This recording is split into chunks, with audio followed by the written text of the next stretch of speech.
Un dia special ao nosso presente de nos porto ng Marítimo para receber buques pela a RC Gloria de nos porto ng Marítimo paway para receber majestoso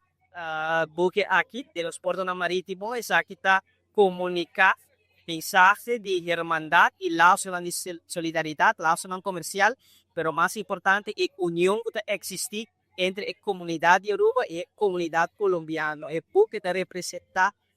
embajador o identidad colombiana que nos presente y que nos porta en el marítimo y nos sumamente encontrar con presencia aquí nos podrá conocer la tripulación junto con el cónsul, que embajadora también de Colombia para el país de Reino Holandés. Nos podrá ter diferentes diálogos e presença para nós significa hobby. Por motivo que na Aruba nós somos um país multicultural e a presença e a comunidade colombiana na Aruba é onde nós atesourar, nós apreciar, nós consideramos parte integral de nossa comunidade e te ajuda a nós a desenvolver a economia que nós temos hoje, ou ajuda a nós a construir e desenvolver nosso país que nós temos hoje e para ter presença, para nós honrar que a presença de buque hoje de nos portos marítimos, então o nosso país Aruba e de nome do governo de Aruba, nosso presente, para apreciar o momento aqui e comunicar e reafirmar nosso compromisso para manter o laço de irmandade firme entre ambas comunidades.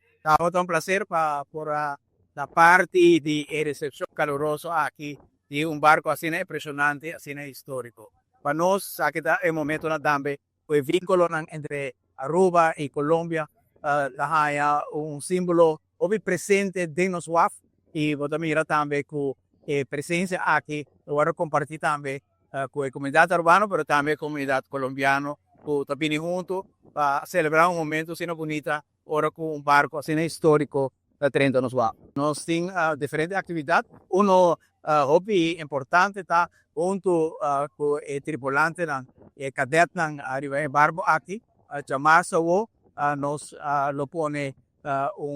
parte importante de colaboração internacional de reforestação de Aruba, de colaboração com o jovem que tem barco aqui na monumento que nós temos de Condor,